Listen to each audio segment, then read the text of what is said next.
uh, continuation of our 101 webinar that a lot of you probably attended. If not, we do have recordings of that available up on our YouTube page. But this is another beginning level deer hunting webinar that goes along with 101, just a little bit different topics that we cover in this one. So, a little bit of quick review from 101. 101, we went through a lot of the regulations. So, there's quite a bit there.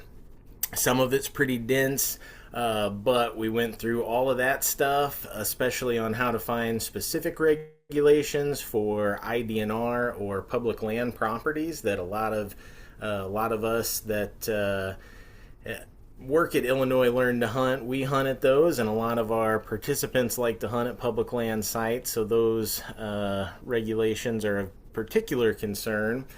We also talked a little bit about deer behavior and how that changes throughout the year and how we can use that to help plan our hunt. And we're going to elaborate on that quite a bit here today. But for starters, let's take a look at how private land and public land is very different. And this is everywhere you go, but particularly here in Illinois. There are some pluses and minuses we talk about. Everybody thinks, I shouldn't say everybody thinks, but it's probably the prevailing notion that private land is the better way to go. But one of the things that we really like about public land is you get large, unbroken tracts of land that really allow you to hunt and really allow you to do things that you just can't do on small private land parcels. Is that to say that we would turn down hunting a really good private land spot? Absolutely not. But if you do have 40, 100 acres, whatever it might be, you might have 1, 2, 3, 4 different stand locations that you can put up there, and that's what you're limited to. There's not a whole lot of strategy beyond which one of those 2, 3, 4 stands are you going to pick. In public land, you might have several different areas, going from different parking lots scouted, and depending on the wind direction, depending on how much pressure you see on a given day, you might go for a dozen different plans that you have to deer hunt on a large public property. So really opens up your possibilities to do more scouting with maps and real life deer scouting that really feels more like a western hunt or a more destination hunt, because you do have to scout, you do got to put all that work in, and hopefully it pays off. Again, not that private land, nothing is bad about that at all, and it does alleviate some regulation concerns, especially when it comes to firearms hunting and much easier to get a tag.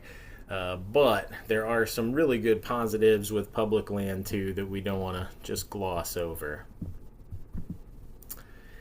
Now, if we talk about deer calls in general, okay, this is not elk hunting, this is not turkey hunting, but calling can definitely be effective.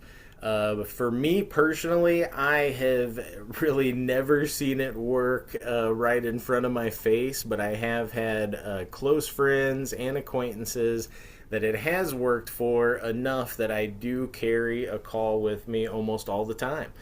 Generally, I carry a grunt call. We'll talk about some different vocalizations and some different calls that you carry, but in general, deer hunters are not just out there blind calling into the void. Not in the Midwest, Elk hunters do this commonly, especially archery hunters. During the peak pre-rut, they're going to be calling when they don't see anything and hoping to get a response or an animal to come towards them. Same thing might happen with turkey hunters. Generally, turkey hunters aren't calling out to the void because we can see and hear what's going on, but deer hunters are almost never doing this. This is more of a thing. What most deer hunters are doing, if you see a deer that's doing something but not quite getting in range or about to leave, maybe some calling tactics can turn it around and get it back to you. That's what 95% of deer calling is. The other 5% is when everything is hit just right, and things like rattling can be super effective. And I've certainly heard from people in Illinois when they have hit that right in the right spot. Rattling might bring in 10, 12, 15 different bucks in a day, several of which that you've never seen on your cameras or on any of your sits before. So certainly effective enough that I keep it in my bag, especially in that peak pre-rut time. Now here is the call that we don't want to hear. Let me go ahead and play this.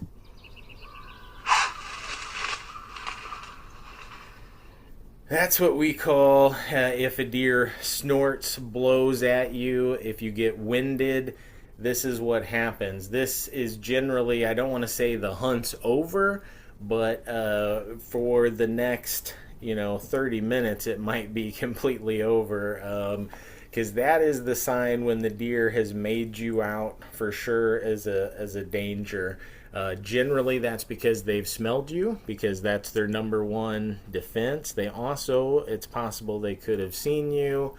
Heard you would have been less likely, but definitely when you hear that, there's going to be a little period where your hunt's kind of disrupted pretty good. So if you do need to move, that's the time to move and set up somewhere else, and then hopefully there'll be more deer coming a little while later that aren't alert, because this is going to alert any deer in your vicinity. That is their alarm call that says no good.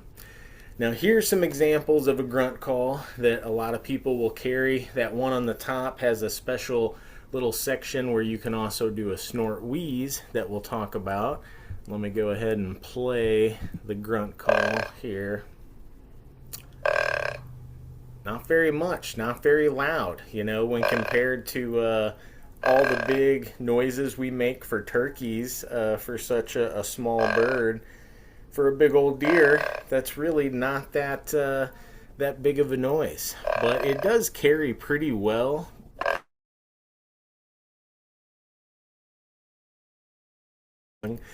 Audio clip, but it carries pretty well through the wood, so you can hear that on a clear day for a pretty good ways.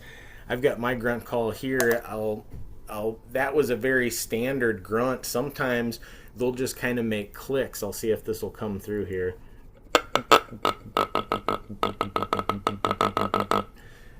Especially a young buck that's excited, that's trailing a doe.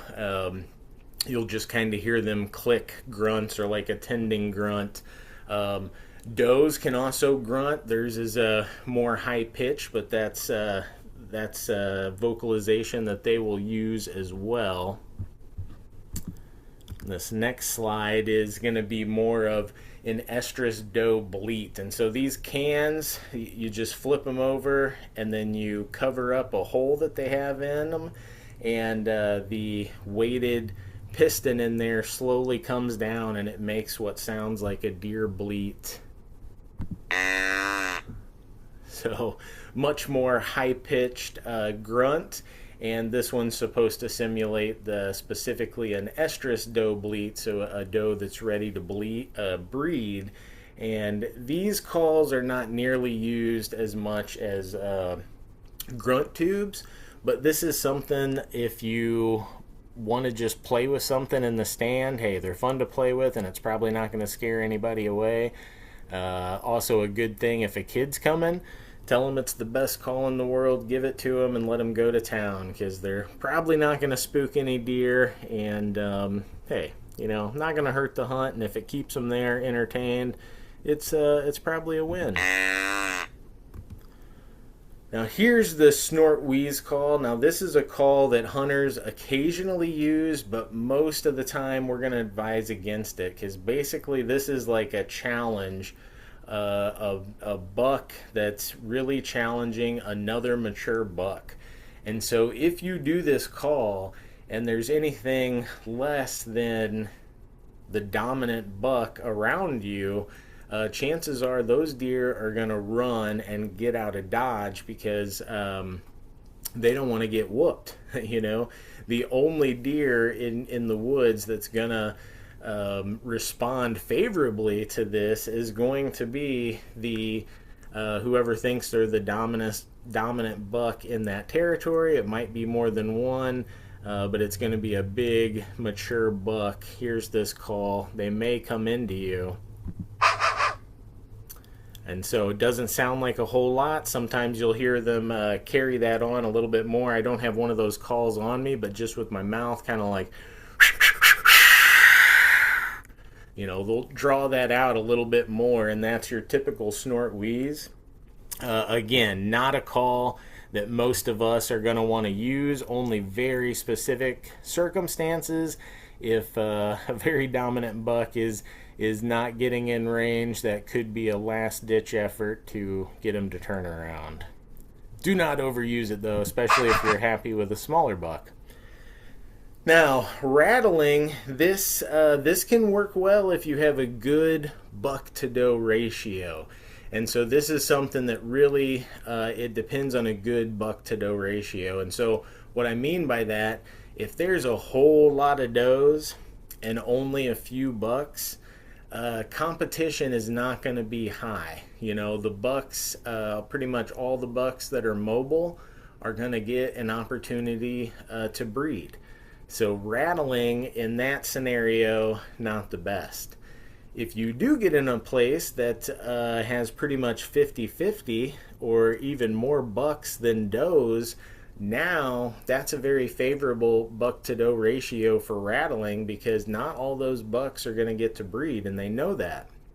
And so there's going to be a lot of fighting, a lot of sparring, a lot of deer squaring off, seeing where they are, and rattling in that case can be pretty effective, especially when you're at the very, what we call the peak of the pre-rut, which is going to be that last little portion of October around Halloween into the first week, maybe 2 weeks of November.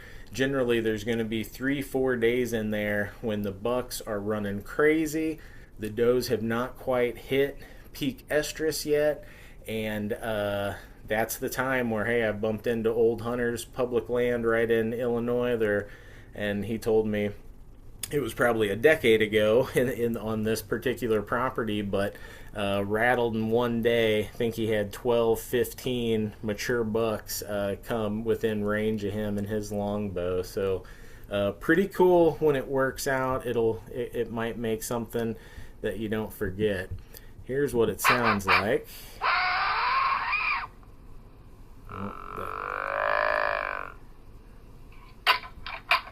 There we go.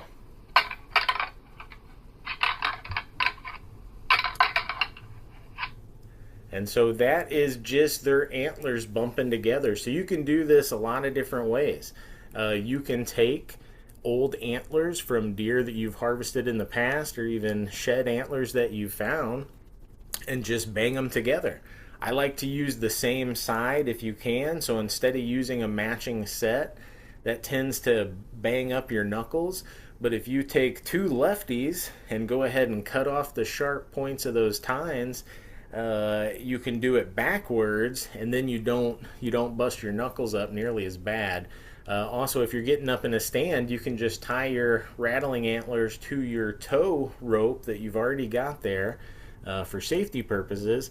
Leave your rattling antlers on the ground, and when you want to make that rattling sound, just hit your rope a few times, and your those antlers will bang together as you pull that rope up and drop it down. So a lot of different ways to do it. They've also got bags that you can buy at the store, or even fake antlers that does the same thing. All does the same thing. This is not something that you're probably going to be doing all season, but when you get in that period, Halloween, first week in November, with a lot of buck activity, that might be the time to give it a try, because who knows? Might just get 12 or 15 running by you. Now, this is the biggest kind of lesson that like deer hunters have to learn. It's you are at the mercy of the wind. You might have the best hunting spot in the whole world, but if the wind direction is wrong, you're better off not hunting in that particular spot. Go somewhere unknown. Uh, a deer, basically, we see the world with our eyes. A deer sees the world with their nose. So, yes, they have other senses. We have other senses too, but it seems weird to say people see the world with our nose because our eyes are our dominant sense for most people. But for deer, it really is the other way around. So saying that they see the world with their nose is a proper way to say it. Same as if you have dogs and you go out and walk dogs, they're very similar. Their nose is always working, always to the ground. That's how they pick up way more information than with their eyes. Deer are the same way. And a deer within 400 or 500 yards of you with wind going towards it, that deer is going to know you're there basically with about any precautions you can take. And we'll talk about a few of them here that can help you out a little bit. But for the most part, with wind blowing right to a deer, they're going to know you're there. It's just too hard to fool that nose. Now, some things that you can do to help, and I certainly do these things, but again, I want to emphasize that this only helps. Doing this stuff does not mean that you do not hunt the wind. It only swings the odds a little bit in your favor. And if you keep your outer layer and perhaps all your layers for deer hunting in some kind of storage by themselves, and this is something that you're going to want to wash before the season with non UV brightening soaps. So a lot of times you can just use things like baking soda or get special soaps that are made for hunting clothes.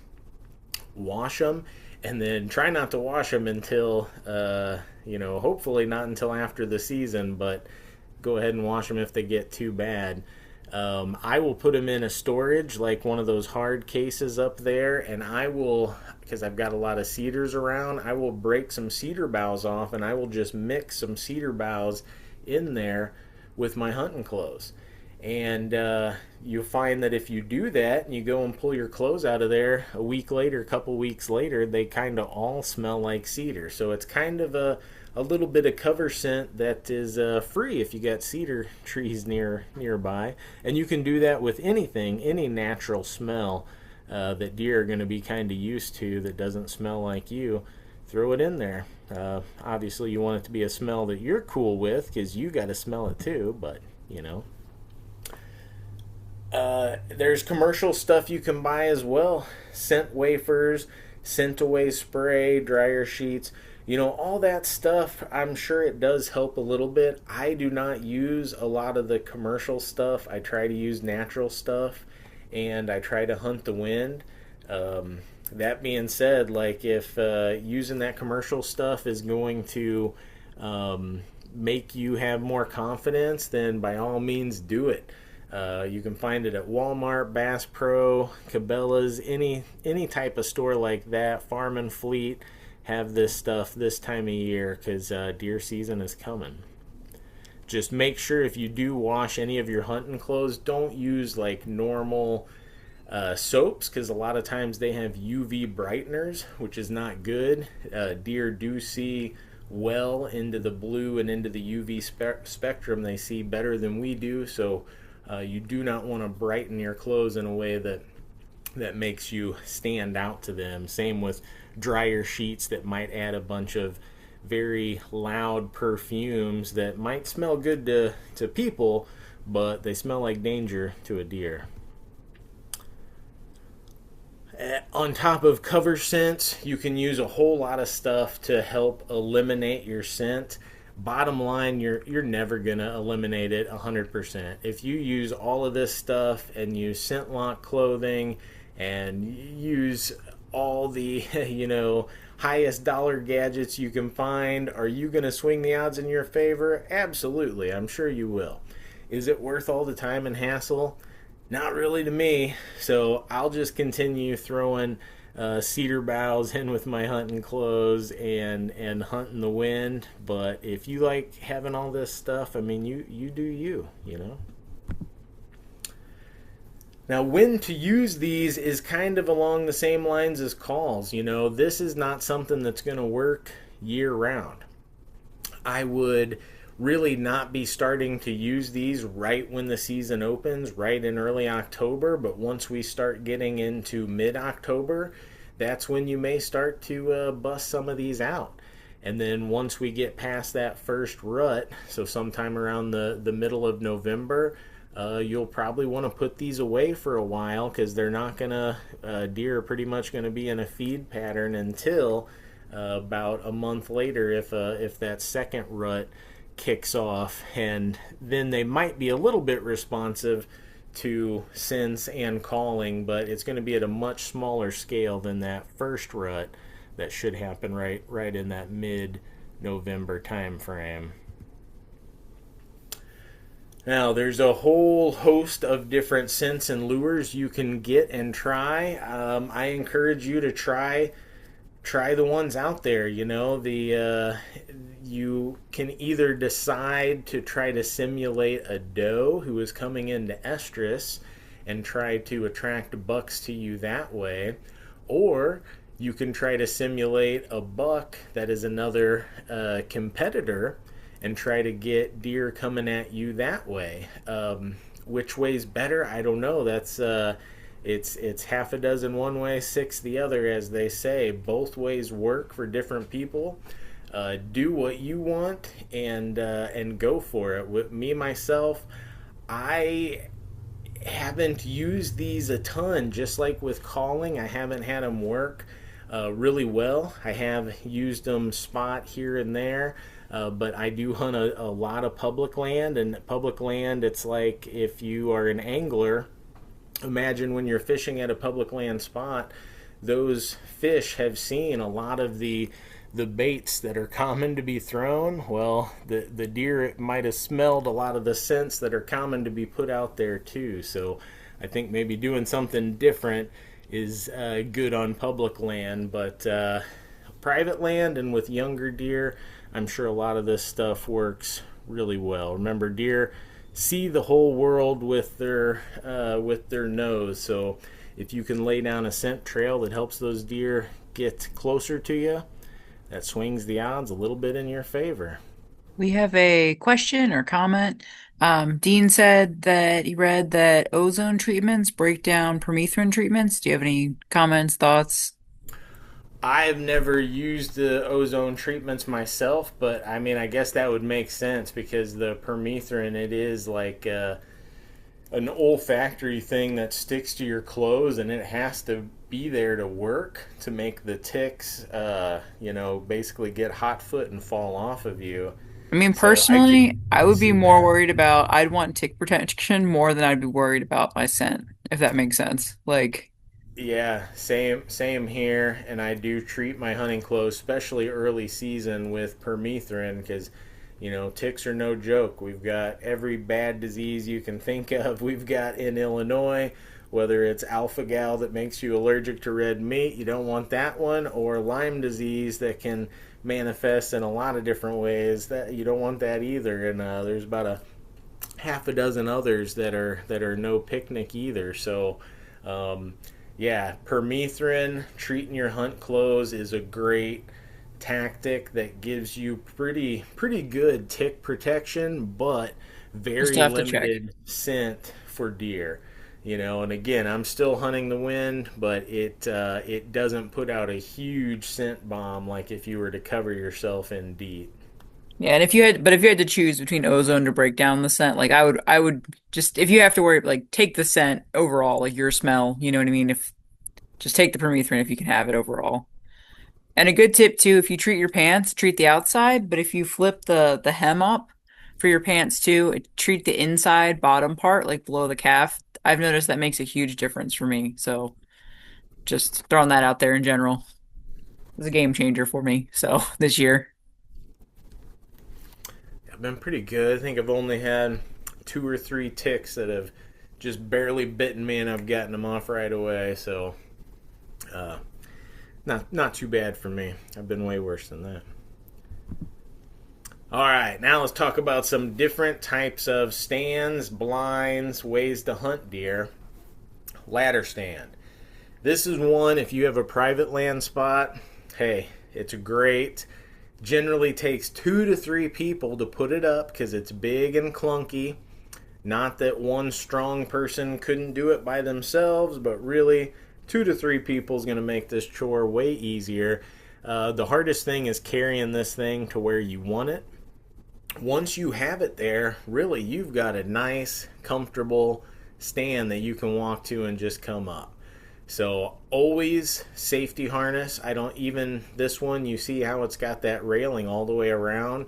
That is not an excuse for a safety harness. Still, always, every time you're in a stand, safety harness up. That is the most common, really damaging injury that happens to hunters is falling out of stands. So we don't want to scare you away from stands, but always treat them with the utmost respect. And never, if you were to forget your safety harness, just don't get up in that stand. Hunt from the ground, you know. That's how important it is. Now, keep in mind, always check your site-specific regs. Some areas do not allow stands to be left out, and in those cases, this type of stand is basically not allowed because you're not going to be bringing it in and out every single day. You're going to need something way more portable, like this. A climber tree stand. Now, I've got one of these. These are nice. It's just a two-part stand that only works when it has both parts. So you see that picture there with that guy kind of inchworming up or down that tree. You got to sit on one side, move your feet up or down, and then you stand on the bottom while you move the top up or down. So the reason that's important, you have to tie these things together, because if you were to lose that bottom part, it's no longer a climbing stand. You're just stuck way up in the top of a tree. So safety concerns there. Also, this is a stand. You're always wearing a safety harness.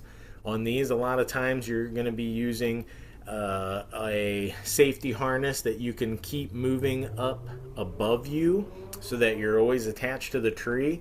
Once you get up to the top of the tree, you can go ahead and attach a permanent rope up there, and then you can slide up and down with a crucifix knot to be a little bit quicker. But even when you go up the tree the first time, always have that safety harness attached once you get, just a few feet off the ground, because it's, even when you're climbing up and climbing down, that's when a lot of accidents happen. So always take that very seriously. Two things, Curtis. One, I threw a link in the chat. IDNR has a link on their website to a free tree stand safety course. You don't have to take it, but if it makes you feel better, there is that option. And then Mike T noted that he had a hang on that kicked out from under him and that his harness saved his life. So it's important. Make sure you've got that safety line and harness. So just just Yeah, to for reiterate. sure. Like I say this, like if you had $200 to buy a stand, I would spend like 150 on a good harness and 50 on a stand. Having a good harness is very important. And But check one on it too every year. Like make sure all the lines and stuff are good. Like keep an eye on things. For sure. But with climbing stands, a very particular tree that you need, and especially on public land, you're not sawing any limbs. So if that tree is not basically limbless for the first, 14, 18, 20 feet, however high you want to go, you can't climb that tree. It also has to be a very certain diameter. It can't be too small that it's unsafe, but it also can't be so big that you can't wrap your cables around it. So it takes a very particular tree, got to be straight, no limbs. So these can be tough to find, but if you do get the right tree, it can be a convenient way to bring a stand in and out of the woods. Now, hanging hunts, these are probably the most popular. These are the cheapest stands generally that you can get, and all it is a platform and a seat that you're strapping up in the tree. So you got to have some way to get up there. Generally, for people that are using hang and hunt systems, they're going to be bringing in tree sticks like you see in these pictures. So, 3 or 4 sections of ladder that you will be strapping to the tree. On public land, we can't screw anything into the tree or do anything like that that's going to damage the tree. But these ladder sticks that crimp on with just the same kind of ratcheting straps that you use on your stands, these are fine. So you can carry these in and set up your stand, and then if it's a place that you can leave it, again, got to check the site-specific regs.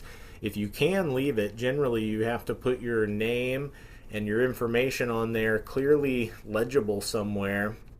And then to try to prevent theft, a lot of people will take that first 1 or 2 ladder sticks and carry them in and out each time.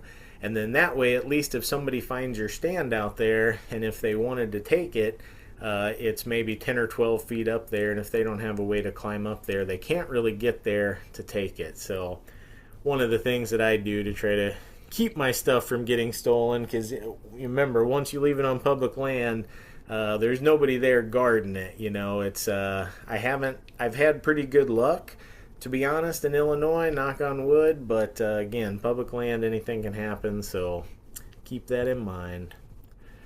Now, tree saddles have really started to get popular, and basically, it's just kind of the hang and hunt stand without the stand. So you're basically just hanging from your safety harness, and they give you kind of an expanded, nice safety harness seat that they call a saddle. And then you generally have a small little platform where you can put your feet, and then you are there just hanging from the tree like a ripe apple, and you can use your feet to move around. And I've never hunted out of one of these, but the archers that like them say they can get in any shot angle, and they really don't have any hard lines for deer to see, so you really blend in.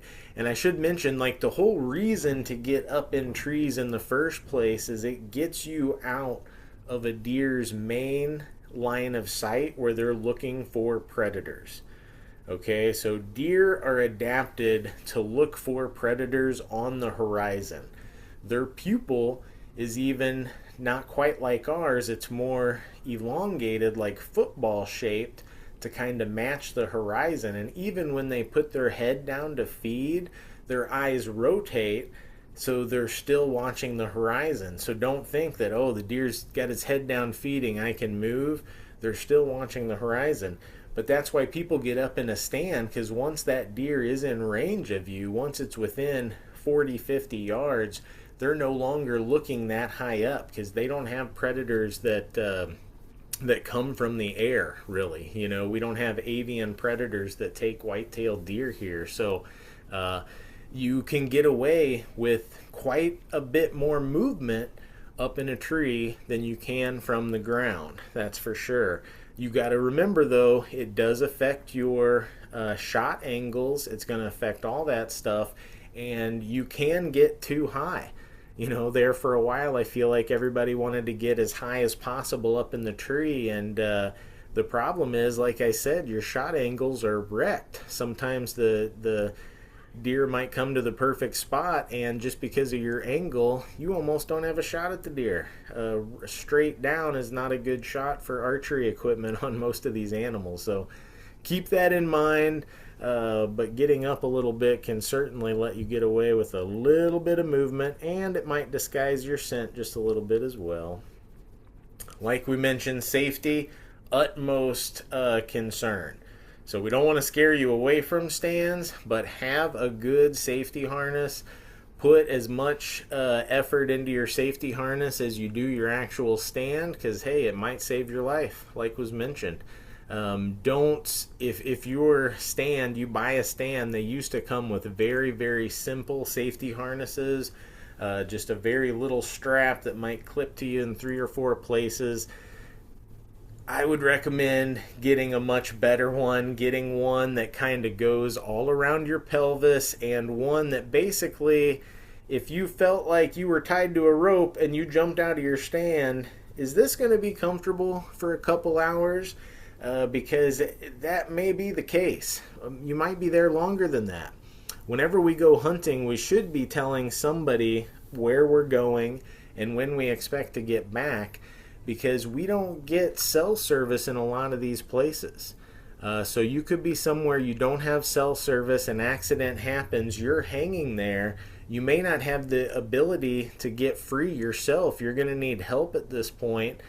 You may not have a way to call. So if you don't have somebody that's making sure that you made it out of the woods, you could be hanging there for a while, which is not a good scenario. I mean, this is not the middle of Alaska or anything like that, but still, you don't want to be hanging like a piñata out in the Illinois fall for multiple days. That can be a very bad situation. So, have a good harness. Always tell people where you're going and when you'll be back. We have a question, Curtis, too. Go for it. All right, so Brian says, sorry if I missed this portion, if already discussed. Looking at the areas I will probably hunt, the IDNR stated everything must come down the same day. Is there anything that one man can put up and take down somewhat easily? Yeah, the climbing stands for sure. Like those are the easiest for situations like that. And I say easiest with quote unquote because it's still not easy. You still got to carry in those two chunks of metal on your back. And so it's a little bit loud, you know. I got to leave extra early when I'm doing that because if you walk too fast, it's clank, clank, clank, clank. You're alerting every deer in the woods what's going on, basically. So um, can be done. That's the easiest case is climb and stand, but certainly some caveats there. Also, this one, you know, ground blind is another option. This, especially if you are going with maybe kids that have trouble sitting still, ground blind is the best. Or if you have trouble I'd sitting say, still, yeah, especially the even if you have problems sitting still. the good thing about a ground blind, yeah, you can sit there moving all you want. If you want to scroll on your phone, you may not have service, but you could do it in there, and most of the animals are not going to see you. So, this is, in terms of comfort, you won't find a more comfortable way to deer hunt than a ground blind. Now, these can still be big and bulky. You still have to carry them in and out on a lot of areas. If an area does allow you to leave stands, then they generally will allow you to leave blinds as well. But remember, blinds are even easier to steal than stands. And if you have a good one, that could definitely be awfully tempting for passerbys. So I've never been brave enough to leave a blind really out in the wild myself. I've always brought it in and out each day, but yeah, they can definitely be worth it if you want a relaxing hunt where you don't have to worry about being super still all the time. Because with deer, that's what you got to be. You got to be super still all the time, or they will pick out that movement like you wouldn't believe. But I don't want to gloss over the fact that you can just hunt on the ground. And even today, in the history of deer hunting in the U.S., there have been more deer shot from the ground than any other method out there. Even though right now it is more popular to hunt from a stand, stands weren't even common until the end of the 70s. So for a long time, it was never even an option to have a stand. You just deer hunted sitting on a bucket or sitting on the ground somehow. And I do a lot of hunting on the ground, mostly for the mobility. And like you see this picture up here in the top right, you can find downed logs, you can find big clumps of trees, you can find a lot of places on the ground, natural cover, to really blend in. Now, you're not going to get away with movement unobstructed at all, ground level, and if the deer's downwind, it is going to smell you right now. But if you have the wind right, and if you can play the cover right so that you can draw your bow without the deer seeing you, there's no problem hunting from the ground. And guess what? You don't need a blind, stand, safety harness, none of that. So don't look past this at all. I do it a ton. Now, deer bedding. This is generally the part of the deer hunting equation that is the toughest thing for new hunters to figure out. Because we all know where the deer are feeding generally, right? We can look at a map, we can see, oh yeah, here's a bunch of giant cornfields. It's Illinois. Guess what? Those deer are probably feeding out there. They're doing a lot of that feeding at night, but you can bet they're hitting up those cornfields during this peak hunting time. Other food sources they're going to be using are obviously oak stands. Acorns are another favorite food. And then, other than that, they're going to be hitting a ton of secondary food sources, green browse along the way. Deer are ruminants like cows, so they can just browse all the time on low quality forage, and then they can bed and cough that stuff up and chew their cud, further digest that stuff at a later time. So the feeding is generally easy to find. The bedding is the part that you need to actually go out there and scout and find. Sometimes you can find them on maps, but it depends what kind of bed you're going for. First off, if you're looking for just your doe and fawn bedding areas, these are a lot of times just small, overgrown grass, weed, shrub, small tree fields in the middle of forest. So you can almost pick these out on a map, especially on public land sites. These are the fallow fields. The small fallow fields are great doe and fawn bedding. When it comes to buck bedding, they a lot of times, well, all the time almost, once we get into prime deer season, they're bedding alone.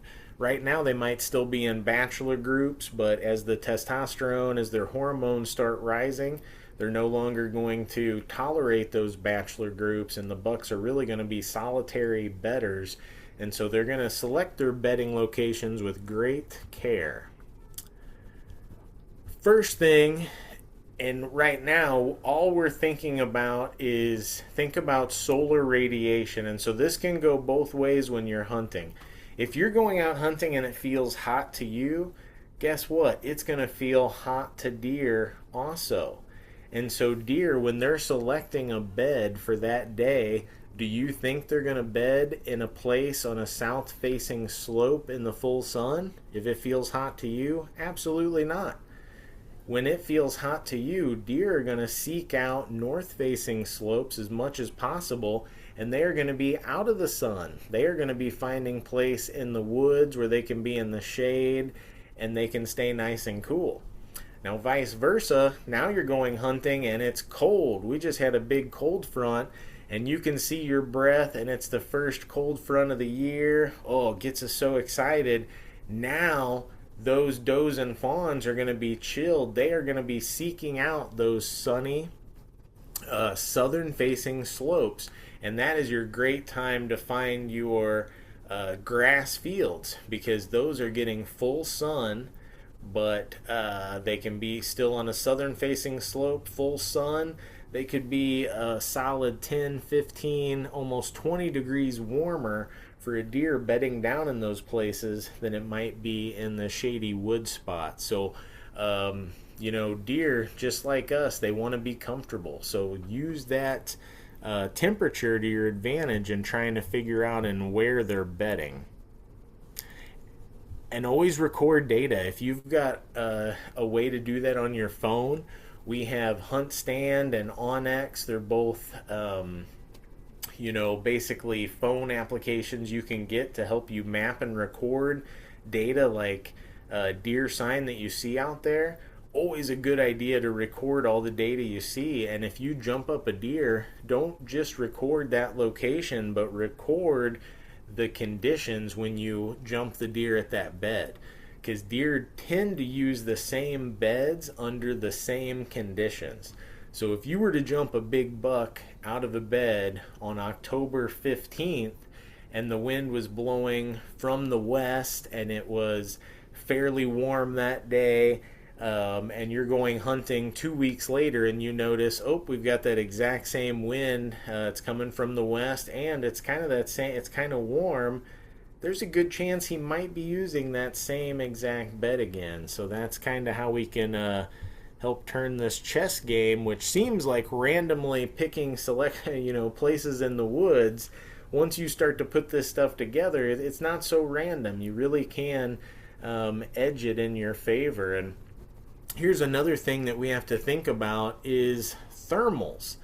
So some of us remember talking about thermals. Maybe you've seen the turkey vultures up in the air circling, going higher and higher and higher. Those birds are riding thermals, and that's a rising column of air. And as the sun heats up the air on the earth, that hot air rises and creates these thermals. So in the daytime, especially when the sun is out, the sun hits those low valleys and it raises air up those hillsides. So a deer that is bedded where that X is, and notice the wind direction is coming up from, we'll call it coming from the north heading south, a deer can smell the wind direction is blowing everything from up there to it, but the thermals are bringing all the scents from below it to it.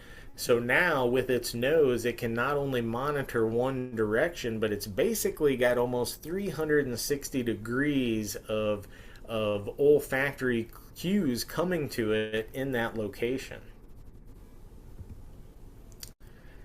And now, once the bucks really get to where they are looking for receptive does, we think about this and how we hunt. Because look at this map. We've got one of these prototypical fallow fields, right? That is a grown-up grass field with interspersed trees and shrubs. That is going to be a doe and fawn bedding area out of this world. And so you will almost always find a trail right where this little orange trail is, going just on the outskirts of that bedding area. There'll be one on the other side too, but now notice the wind direction. Again, it's going down. So on this map, we'll call it coming from the north, heading to the south. All bucks are going to take that trail just to the south of that bedding area, because by walking that trail after the does have bedded, they can scent check all of those does at once without having to run through there and harass them all individually. They'll just walk that trail. And a lot of times you'll hear where older bucks, mature bucks, are moving middle part of the day. This is why they're doing it, because they want to scent check the does. They want to wait until all the does and fawns are bedded. So they're not moving around at the peak time. They let all the does and fawns move, get settled, and then they're going to move and scent check them all. So makes sense. And if you set up there, especially set up on the south side so that your wind is being blown away from all these deer, that can be a very effective strategy when we're in that peak time, which is late October to early November. Now, I've mentioned this several times, but this is just a very simple deer hunting equation, okay? Deer, other than breeding, which obviously feeds into deer hunting quite a bit, but other than that, and for the does and fawns, really all they are doing is going on a bed to feed pattern. Bed to feed pattern. And between their bedding areas and their feeding areas, they have trails. Sometimes those trails cross, intersect. Those are the best places to hunt. So if you find the feeding areas, you find the bedding areas, you will find the trails going between the two. If you scout those, find the areas where the most trails are coming together, and that's how you're going to find your best hunting locations. So what once seems random can kind of start to seem like an actual puzzle that you're putting together and use to inform your hunt. Now, assuming that everything goes good, and that's a big assumption because I've said this a lot of times, but when I started deer hunting, I hunted for 6 years before I ever got a deer. 6 years I hunted before I got a deer. Now, I was a kid, but the point is it's not easy. Don't expect instant success on something when it comes to a deer. If you're more into instant success, hey, let me point you in the direction of squirrels, doves, smaller game. It gives you a lot more shot opportunities. But not instant success, but when it does pay off for deer, you now have a large amount of meat that can fill your freezer. Exciting time. But once you release your arrow, all of your job is really just now starting. So, all the scouting, all of that, playing the chess game, trying to get the deer in range, now it's paid off. You have let your arrow fly. Now is not the time to celebrate. You'll see this on hunting shows. As soon as they hit an animal, they celebrate. That is not the time to celebrate. That is the time to be ever vigilant and try to pick up every clue that you can. I try to be extremely still, try to listen and hear everything that's going on. Try to pay attention. Where do you think the arrow struck the animal? Did you see the arrow come out? What's the animal doing? What did you see at the time? Watch where it goes and mark every tree that it runs by. Try to mark all that stuff while you're sitting there and try to develop this plan in your head really before you even get up to try to find the arrow, because you have a lot of information to process. Well, we've got some more slides about this, so I will talk about it more, but here's kind of the vitals on a deer. So archery hunting and really firearms hunting too, we're always preaching going for that double lung shot. So right there in that section that is, I don't know, red, reddish pink, those are the lungs and heart. That's where you want to aim. So right behind where the front legs come into the body and up a couple inches there. With archery equipment, if the deer is seeing you, sometimes you have to aim a little bit low because they do what's called jumping the string, where their front end will drop down once you release your bowstring. And if you watch YouTube videos, you'll see this time and time again. If they're looking at you, if their attention is on you, they will 99% of the time jump your bowstring, which makes them drop 3 to 4 inches between when that bow goes off and when the arrow gets to them. Obviously, not a concern when you're firearm hunting, but archery hunting for sure. And if they don't notice you, a lot of times they don't jump that string. But the reason we preach the double lung shot, that is the area where you've got the most leeway. That is an area about the size of a soccer ball or a basketball. So if you aim right in the middle of those lungs, and I always try to, if the deer is facing to the left like he is there, I try to shoot for the exit wound. So try to put the exit wound right behind the leg on the other side, and that's going to put it right through the lungs, potentially the heart, a good, nice, vital hit. But look, right behind that, we've got the liver.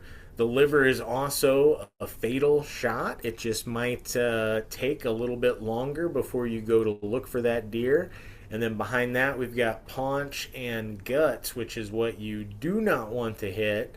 A lot of times those deer are recoverable, but it is much tougher.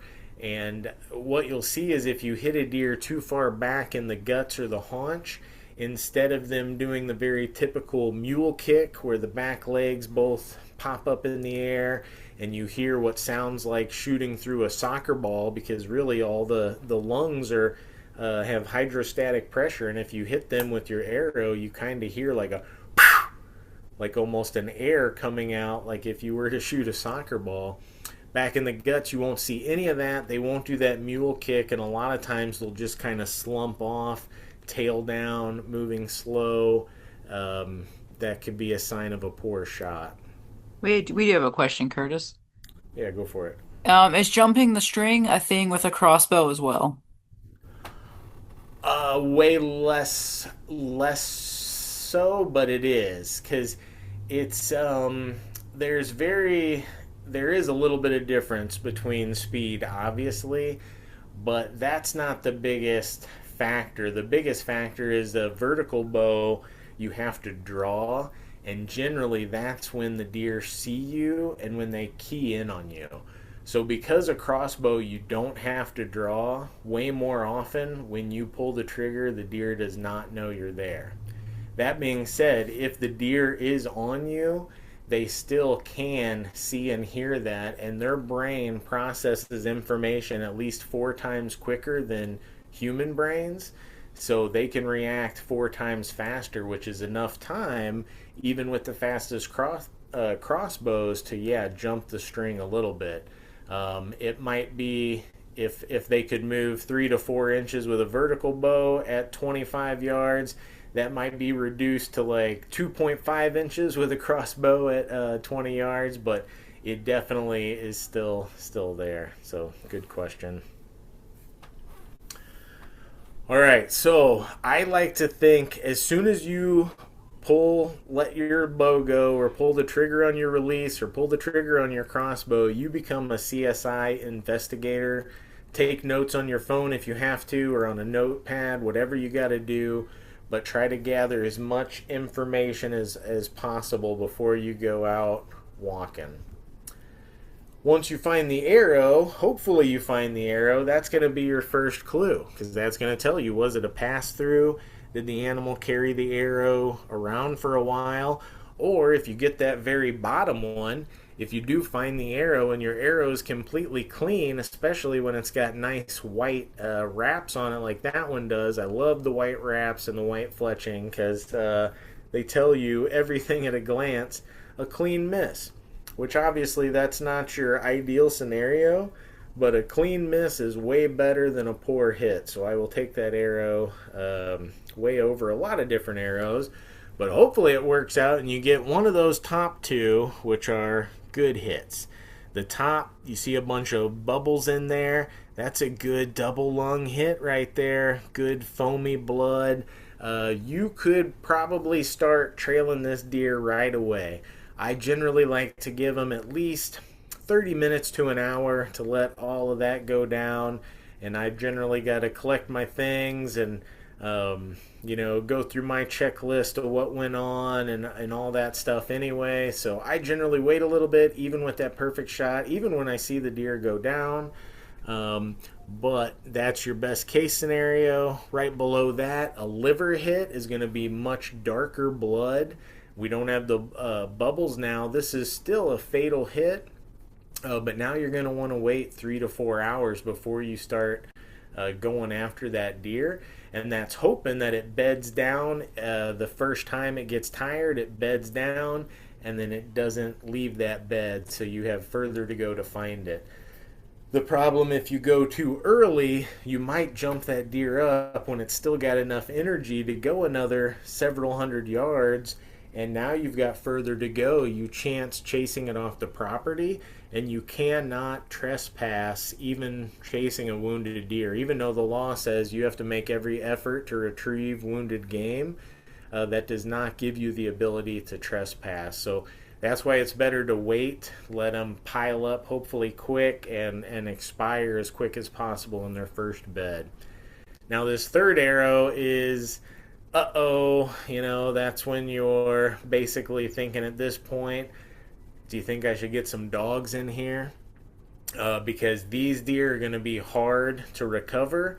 Sometimes they are recoverable, sometimes they aren't. You've got to give them time. Like it says there, six hours. A lot of times people are giving them overnight if this was an evening shot. But this could definitely be the time when, if you're going to call in dogs to help, do it, and do it before you track up the area, because the less you have it tracked up, the easier the dogs are going to have to track that. And dogs do not need blood to track deer.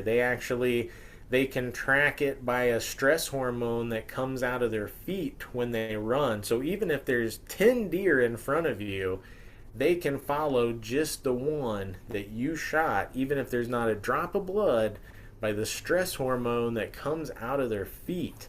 Tell me dogs aren't amazing. Now, Oh, real once you quick. got... Go ahead. I threw a link to the Illinois Deer Trackers Network in the chat, and I'm going to throw a link as well to the YouTube version of a podcast we did recently, just in case anybody, or I guess it was last year now, but in case anybody's interested in how that works, when to call them in, all that. So, For sure. Now, here are some things we got to keep in mind. And you see this picture here, like this is oh yeah, that's the kind of blood trail you like.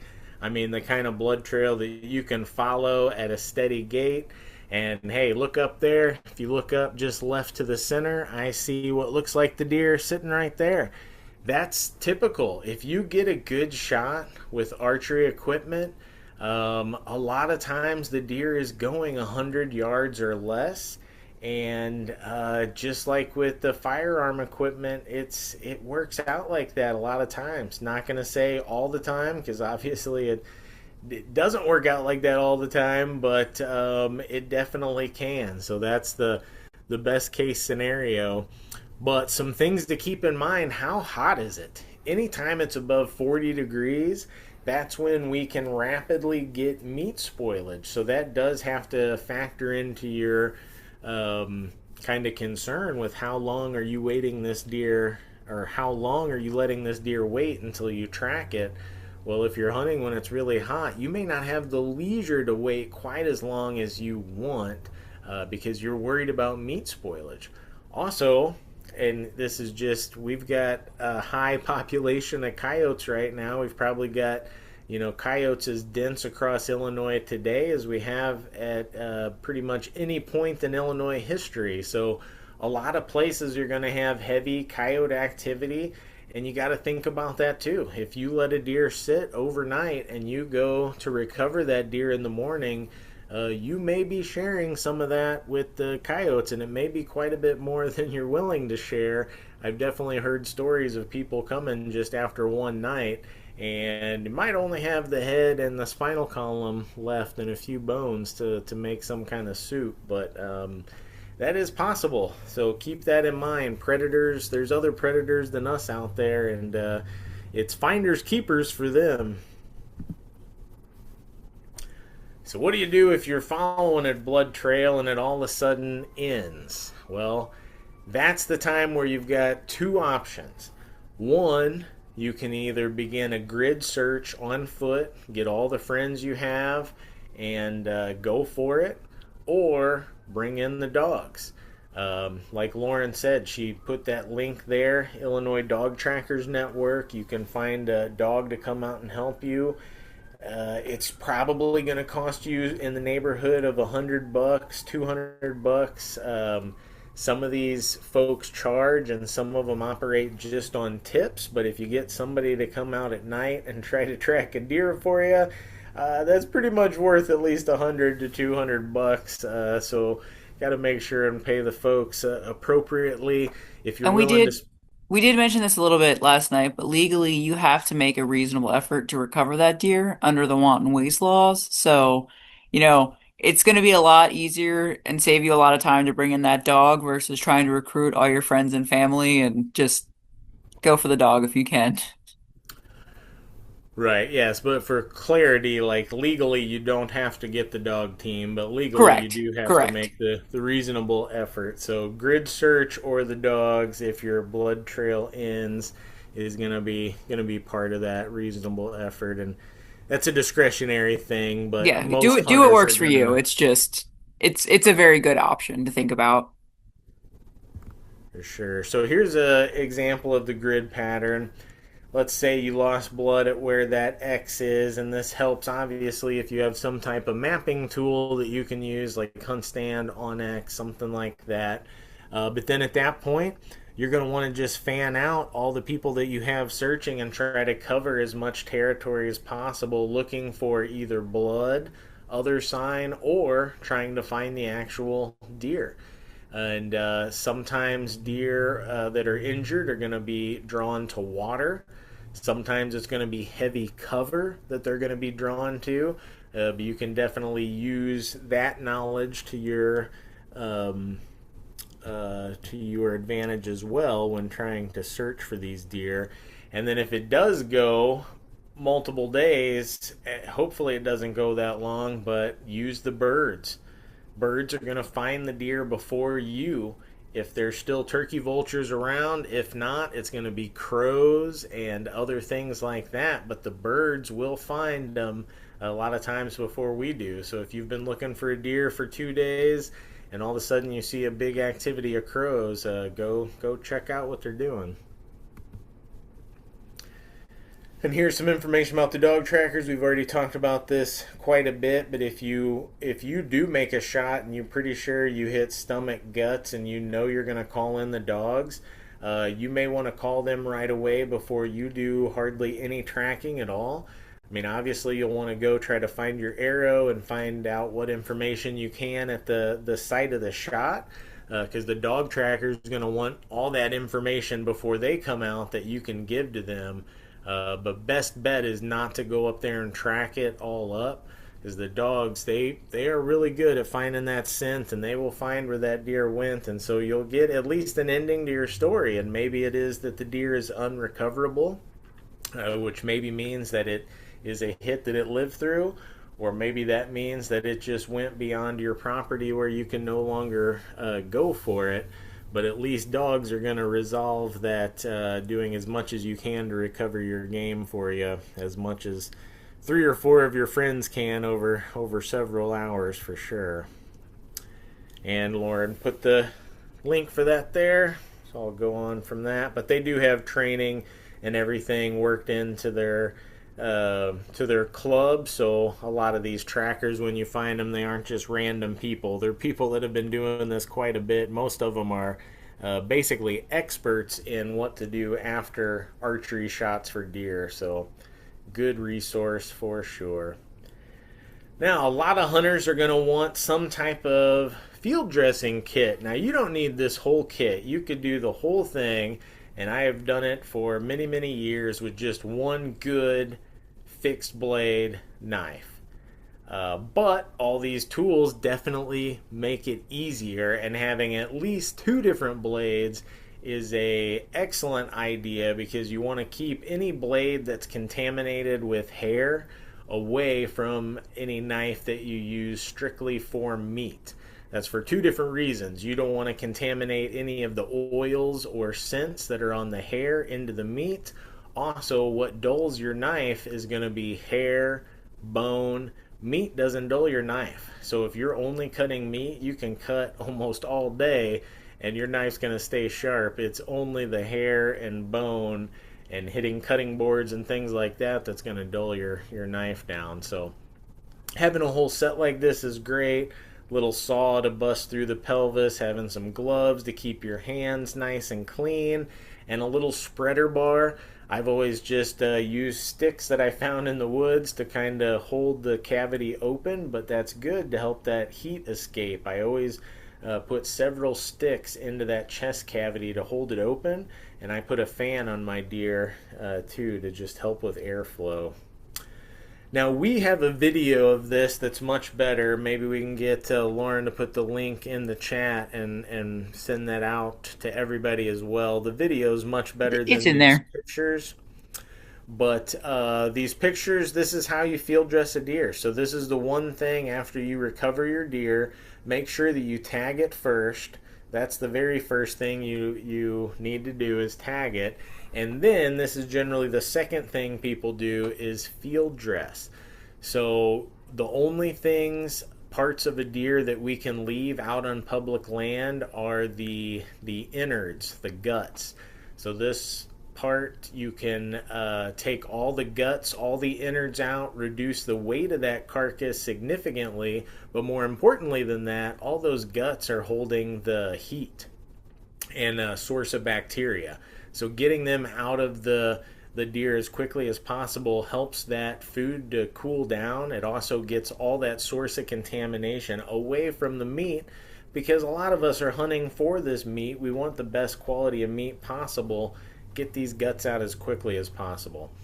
Basically, just taking a really sharp knife and really just getting under that skin and the abdomen, and then you want to have your blade pointing up, and if you can put your fingers in there to kind of help guide all the guts away from your blade. You don't want to slice those open. It's going to make it a way messier, nasty, more bacteria filled experience. So try to just cut the skin going through all the way up to the sternum. Now, if you are getting this animal mounted, like a full shoulder mount, people will stop at the sternum and not split it any higher up than that.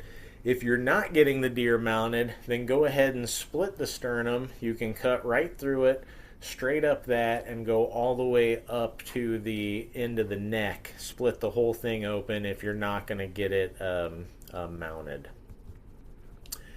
And then to pull the guts out, really all of the internal organs are only connected at the front, the back, and then around the diaphragm. So you've got to cut around the diaphragm that separates the guts, like the intestine, from the blood organs, like the heart and the lungs that are up on the front side of the diaphragm. And then you can reach up in there and cut the tracheoesophagus free at the front, and then one whole half of that section is free. Once you get the diaphragm cut and it cut at the front, you can pull it out. And then you go back to the rear end and cut right around the last place that it's connected, which is right around the rear end. And once you sever that, you can pull the entire section of guts and everything out together.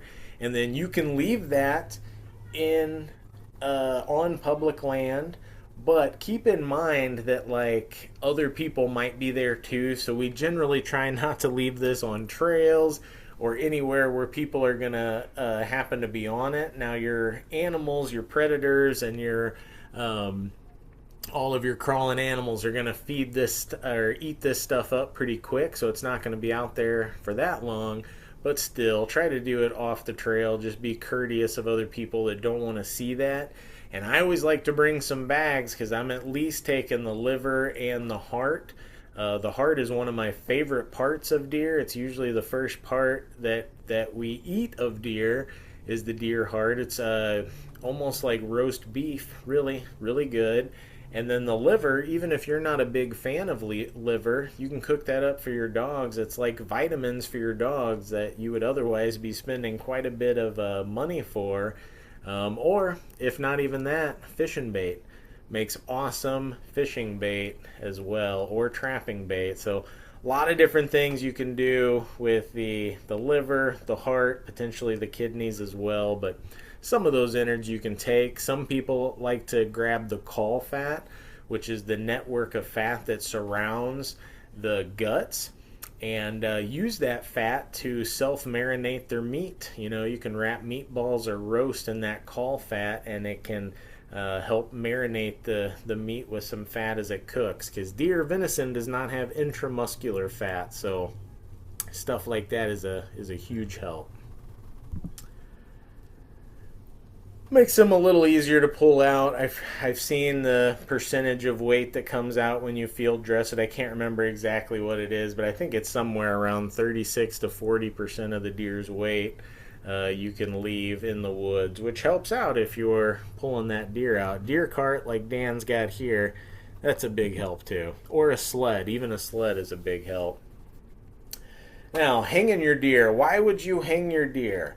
Well, this is what meat lockers do. Of course, they're a very controlled environment. They keep meat lockers generally at like 36 to 38 degrees, somewhere in there, which is ideal aging temperature. A lot of us are hanging deer outside, so we're dependent upon the outside. So I always have a shaded spot where I can have a big fan, and that helps me because even if it's getting up to 50 degrees as a high during the day, generally, if I have a shady spot with a fan, I can keep that below 40 all the time. And so I'm able to hang that deer like I want for 3, 4, potentially 5 days before I process it. If you've got a walk-in cooler, hey, all the better. Hang the deer in there. Hang it for a few days. It's going to make the deer more tender, mellow it out. Young deer you can hang for shorter amount of time. Older deer generally you want to hang a little bit longer, but I would only do this outdoors if conditions allow. If it's up 60 degrees and you have to hang it like this in the sun, that is not going to do. Anytime a deer is above 40 degrees, you are going to be inviting bacterial growth and you can have spoilage in that meat. Also, if you don't have a fan on it, you can have a lot of flies, bugs attracted to that and laying creepy crawlies all in something that you want to eat. So not good. That's why I always have a good big fan to keep insects down, also to keep airflow up, keep temperature going. And I do like to hang with the skin on as long as I can achieve those lower temperatures. Now, skin will definitely hold in some heat. So if it is warmer and you're trying to get heat gone ASAP, then I would recommend skin ASAP. The only reason I don't when temperature is not a concern is because that hide will keep the meat from drying out. You will generally lose a little bit, just a small section of meat on the very outside because it'll dry out. That generally has to be removed or used for scraps or dog food if you take the hide off. But if you leave it on there, you don't get that. We do have a question, Curtis. Yep, Do go you for it. need game bags specifically, or are Ziploc okay? No, yeah, game bags are different than Ziploc. So game bags will promote airflow. So game bags would be something that a lot of people will use when they're going out west and hunting and they're quartering up game and then bringing that out. Instead of just bringing, a leg of an elk or a mule deer, they're going to put that in game bags, which pillowcases can work the same way, but those allow for airflow. Ziploc bags would be a good thing to use for like the heart and liver that you're grabbing because that's going to be a waterproof barrier to keep that clean. And then as soon as I would get home, I would be cleaning it up and getting it either in the fridge or on ice. Um, And I but think I yeah, mentioned both of this those would last work. night too. I like to have Ziplocs too, and then have my some gloves, my zip ties, my little Sharpie, and throw some extra Ziplocs in there too, just for my after the shot kit, so we're ready to go. For sure. And a really good light, Yes, especially oh if my you're hunting God. in the evening time. Yeah. You are going to need a better light than most people own. And I either got a charged extra batteries. You don't want that to run out. Ask me how I know. No, and I specifically got a raccoon hunting light that's meant to go all night, and it's brighter than anybody else's light. And I've always got that thing fully charged and ready to go. And that is a huge help because all these other deer hunters just have these little handheld flashlights or headlamps. And then I come up with my raccoon hunting light, which is just this giant spotlight that goes for like 6 hours continuous runtime. Huge help, but that is going to be highly needed if you're planning on potentially tracking deer at night. Which, if you're hunting in the evening time, that could happen because they usually come out right before night. But here's another concern for deer hunters: chronic wasting disease. So you're going to hear all kinds of stuff about this hot topic. It's not the only disease deer get. Right now, you're going to hear also a lot of information about EHD, which is a seasonal disease that really gets bad in dry years and can kill a whole lot of deer quickly.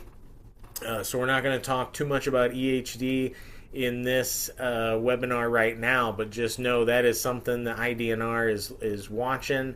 Last I checked, there were about 70 reported cases of EHD in Illinois this year.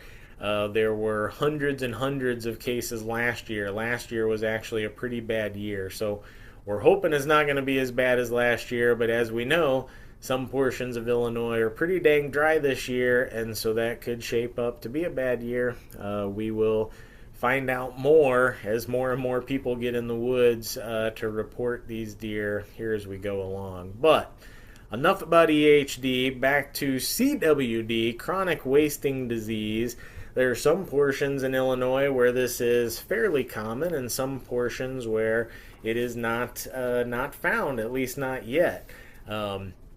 As far as biggest hotbeds, in some places of Wisconsin where CWD is at its highest prevalency rates, there's some areas of southwestern Wisconsin where as many as like 20-25% of the deer do have CWD. So we don't have rates like that, thankfully, yet at least. but we do have some areas where it's a concern. So, what is it? CWD is basically a folded protein. And so this is a the similar disease is mad cow disease in cows or scabies in sheep. So very similar to those things. Chronic wasting disease is particular just to deer. It's something that is always fatal to them, but it is something that they can have and show no symptoms. So I have had friends that have got deer before and had them CWD tested, even though the deer looked completely healthy, and it came back as CWD positive just in the early stages. So don't think that you're always going to be able to tell this by seeing a sick deer, because it's not the case. Yeah, it's They a progressive like degenerative disease. So if you know anybody who's had anything like that, it's not you can't always tell. Like it's very rare that you'll see one that's actually um acting off. It's very unusual to actually see one. You know what I Yeah, mean? that's uncommon because generally they're going to die by other means. Once Yeah, they by the have time before they get to that CWD, point. So they will be hit by a car or taken out by a natural predator or something of those that nature. But in general, like with most wildlife diseases, higher density deer population means more spreading, more direct contact, so more concentrated feeding areas can mean more spreading. So in general, they like to try to reduce any type of supplemental feeding and then also reduce deer density in areas that CWD is present. we do have a question. If on the off chance we see a deer that looks sick, should we kill it to help prevent the spread? Do you mean during the season, like you have a tag, you're sitting there waiting to fill your tag and you think it looks gross, like something's off and you Because just if want to that's the case, then that is completely up to you. Probably most hunters would go ahead and take the sick animal, even if it was burning their tag.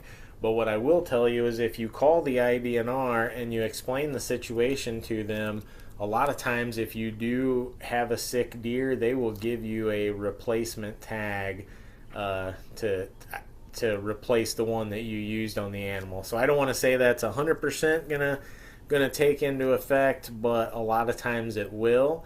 And if you do have the opportunity to call your local CPO, like if you see a deer hanging around your property that doesn't look right, I would always call first and ask their direction if you have that ability. But like Lauren said, if you're out there hunting and you've got a tag in your pocket, a lot of us would probably take the sick deer, put it out of its misery, put our tag on it, and then call up the CPO, the conservation police officer, and explain the situation and see what happens. and then It's he said if it's any season. So if it's off season, don't shoot that deer. Yeah, don't until you talk to a CPO. If a CPO gives you instruction to do it, that's one thing. But you can But call them and let them know you've seen a deer that looks really off and they'll go check it out. Oh, any legal hunting season. potentially, or Yeah, they'll if it's tell you what illegal, to well, do. But if you have the always listen permit, to them. yeah, if it's a permit you've got a permit for, you can. If you don't have a permit for it, don't. Just let them know. Um, it's one of those situations where like the ethical legal thing, but you know, we're not gonna, you know, yeah. I would just call the CPO and let them know. Yep, always default to what they say. That's the best option for sure. But so CWD very bad for deer. How is it for us? Well, who really wants to find out? There is no known cases of CWD being transmitted from deer to people, just like we have no known cases of humans getting scrapies from sheep. Now, in humans, it's not called scrapies; it's called CJD, which is Crutchfield-Jacobson's disease. So it's different. It manifests in a different way, but humans have been eating sheep for thousands and thousands of years, and we have no known cases of this happening. So it is very rare for that to cross the blood-brain barrier and go from sheep to humans. We have less data on humans eating deer, but we know of no known cases that it has jumped. But the caveat is they used to say that about mad cow disease too. They said that in the 80s hey, people can't get it, it's not much of a concern, and then a couple people got it in Texas. And the problem is this disease is not, it's not a mild one. You know, this is your brain kind of wastes away until you die. So this is not a disease that anybody wants to be patient 0 or 1 for. So um, yeah, me personally, if I know a deer has tested CWD positive, I am not going to eat that deer. Even if I have butchered it completely and it's in my freezer, I will throw it away. It is a bummer. It has not happened to me, knock on wood, but I would do it just because I would rather do that than take the chance. Even though I know it is an incredibly rare chance, it's not something that I personally want to mess with.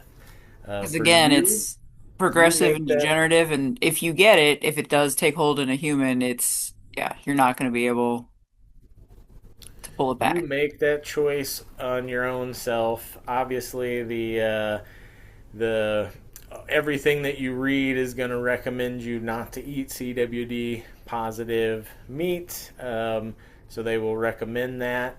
There's a lot of people that don't get their deer tested, they eat it anyway.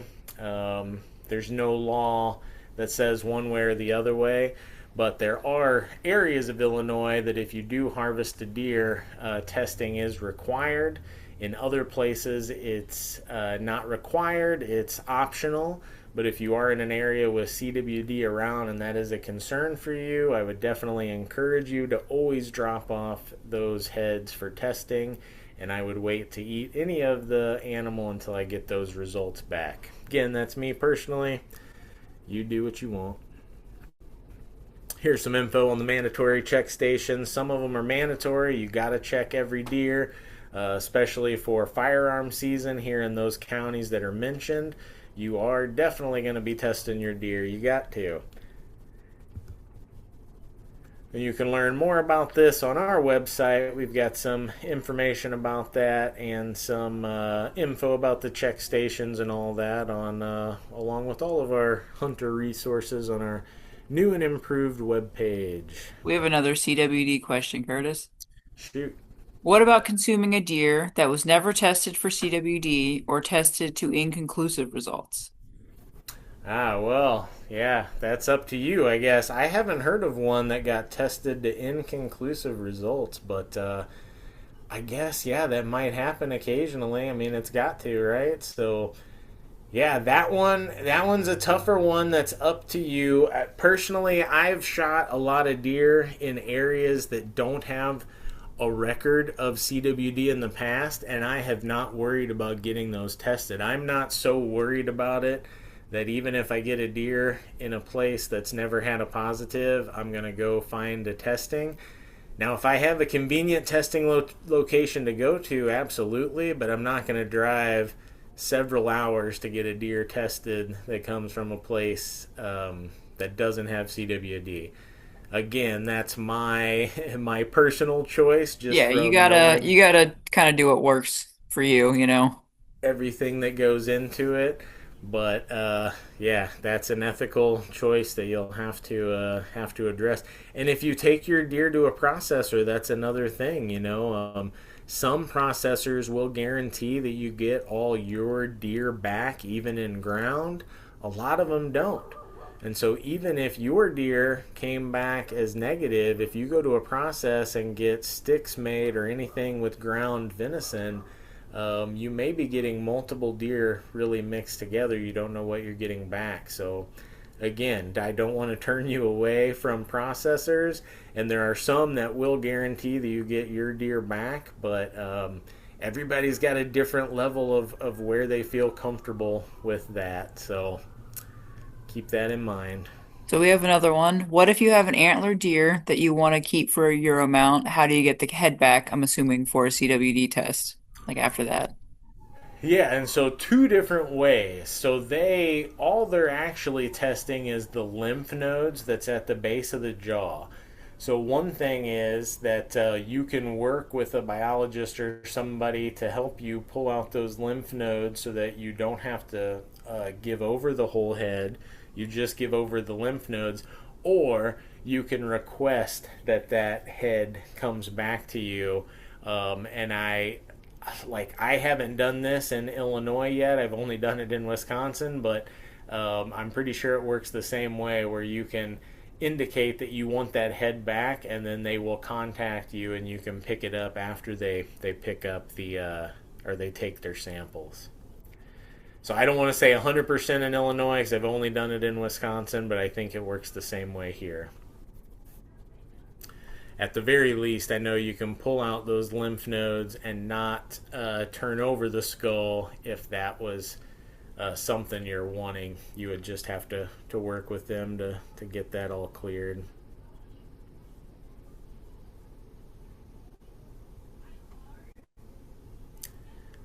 Is that it for the questions? Currently, if anybody has any last minute ones, throw them up there. Give you a minute to type them. So yeah, we just put this in here because we got one of our biggest events of the year coming up, September 27th, up at Deacons in Wakanda, Illinois. This is the event we call Illinois Hunt Camp. This is where we award all of our mentored hunts. They all go to adults. Looks like we're going to have way over 50 mentored hunts for adults, which makes it the largest allocation of mentored hunts for adults anywhere that you'll find in Illinois. Um, Also, we do a whole bunch of wild game sampling, and it's a whole day of like learning outdoor skills, camaraderie, meeting friends like minded. So, if you're new to hunting, Illinois Hunt Camp is something you want to put on your radar and get your tickets ASAP because next week we are going to be taking all the ticket money. So, everybody that buys tickets, we're going to take all that money next week on Friday to Shields and buy as much outdoor equipment as possible. That's all going to be won by people that come to hunt camp. So whether you want mentored hunts, gear, try wild game, or if you just want to learn some stuff, hang out with some cool people, come to hunt camp. September 27th, 12 to 5 at Deacons, Wakanda. Check out IllinoisHuntCamp.com, tell you a bunch more information about it, and then scoop up your tickets. They're $15 and it's all inclusive. All the food, the games, the mentored hunt, the gear giveaway, all of that is included just for 15 bucks. Parking's free. Yep, the link for Heck of more a deal. information's in the chat. Some of those mentored hunts are deer related, so if you need a little help, a little confidence booster getting out there, no one can guarantee you a deer, but at least give you a little bit of guidance getting you going. For sure, including one that I want to highlight. Well, really two. So, one for a deer hunt up in the northern Illinois reaches, we've got Remy, who we call him the Deer Whisperer. He's been donating hunts since hunt camp started. He hunts with longbow, so stick and string, and he is getting into big bucks each year. And he is offering once again to take somebody to some of his favorite spots, and he will get you on the deer. And then for another deer, really hot ticket item that's going to be on our hunt camp prize board, Dan does his famous rut hunting deer special. And last year he got Dakota within probably 100 yards of three, four, I don't even know, five different mature bucks. None of them ever really came in and sealed the deal, but they got some cool footage. She got some awesome action, and that hunt is going to be on there again. And Dan's got a good history of getting people on some really nice deer for that hunt. So whether you're looking for big bucks or just looking for does to fill your freezer, there's going to be some awesome stuff at hunt camp that you can try to win. Other than hunt camp, we've got other stuff that can help you. If you're on the social media stuff, feel free to follow us there. We put all of our webinars there. You can watch them. We've got just dozens and dozens of unique webinars that are all Illinois specific there that can help you on your hunting journey. We also try to put reminders for things like upcoming seasons, upcoming lotteries, That's all these that's things the that big we one for hunters deer forget. because a lot of people aren't thinking about applying when the deer permits lotteries start to open, so that's a big one. For sure, for sure. And we'll help you with all that stuff as well as, we're answering questions right now. But even if you think of them later on, contact us. Send us an email or contact us on Facebook or YouTube or Instagram and ask us questions. We know it's not easy to go out there and be a new hunter. There's a ton of stuff you got to learn about, all kinds of stuff. So we want to be your resource moving forward. Bring all your questions and don't be shy. Right, I think we're good. All right. Well, thanks for joining us, everybody. Deer are super cool. I mean, it's Illinois is a deer state, rightfully so. Uh, It is good deer hunting, especially if you're willing to hunt archery methods. That opens up the door so much for you. There is excellent world class public land deer hunting in Illinois, whether, like I mentioned, you're going after really big bucks or just to fill your freezer. Either way, Illinois has got some awesome stuff out there.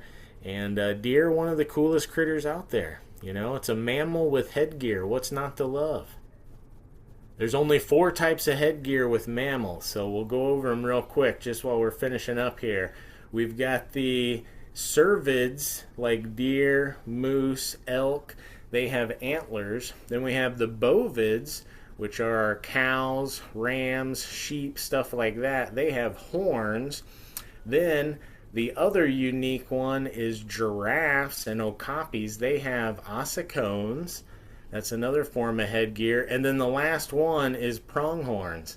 They have their very own thing. It's like a cross between horns and antlers, a little keratin sheath on a little bony structure. So, uh, Dang, I didn't prong, know that. yeah, Learn something pronghorns new. have their own, and that's all the headgear you can find in mammals right there. And antlers are some of the fastest growing animal tissue in the world because they are shed annually and grown annually. So there are some species of cervids that are growing pounds and pounds and pounds of antler over just really a couple weeks, few week growing season, which makes it some of the fastest growing tissue that you can find in the animal kingdom, which is pretty cool. Just interesting critters. What's not to love? And they're tasty to boot. And you get a lot of meat off of them too, which is nice. So good luck, everybody. Feel And if free you to get send anything, questions as you get them and share your stories. We yeah, and love to share hear your them. pictures too. We want to see. We like to see when people get things. So, all Absolutely. right, Thanks, everybody. everybody. Have a good night. Bye.